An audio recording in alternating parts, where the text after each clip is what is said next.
Pilkada serentak ini sudah kita rencanakan sejak lama, cuma baru sekarang bisa dilaksanakan. Dan semua desa sudah dites, kandidat sudah lengkap, tinggal kita masalahkan lagi. Kira-kira apa tadi kendala di TPS? Kendalanya apa, Mas?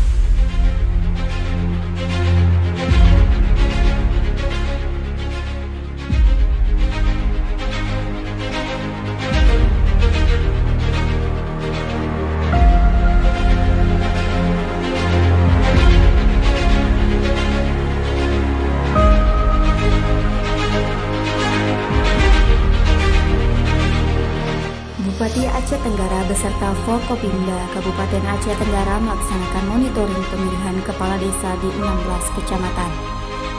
Wakil Bupati Aceh Tenggara meninjau 3 kecamatan, yaitu Kecamatan Lawi Alas, Kecamatan Tanah Alas, Kecamatan Babul Makmur. 3 kecamatan yang ditinjau Wakil Bupati Aceh Tenggara melaksanakan pemilihan sesuai dengan protokol kesehatan dan berjalan lancar, aman.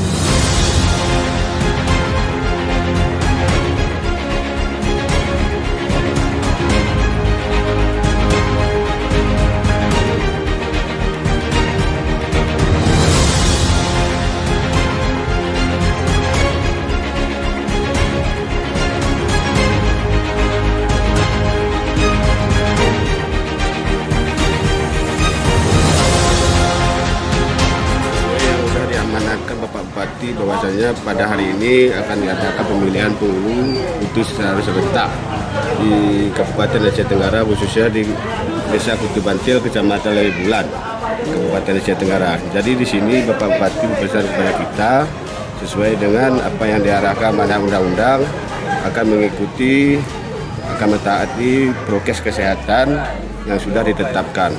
Pilkada serentak ini sudah kita rencanakan sejak lama, cuma baru sekarang bisa dilaksanakan. Dan semua desa sudah dites, kandidat sudah lengkap, tinggal kita masalahkan lagi.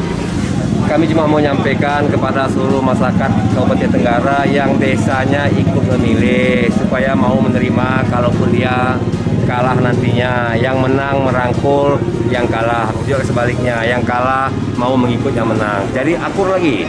Saya sangat kagum dengan masyarakat Tenggara, sangat tinggi sekali antusiasnya, di mana masyarakat seluruhnya datang dan memberikan hak suaranya. Adil, siap Pak, independen dan integritas. Laut ketimpangan. Ini bertanggung jawab ini di samping dunia dan di akhirat. Siap. Tolong jujur laksanakan sesuai amanat dan ketentuan yang berlaku.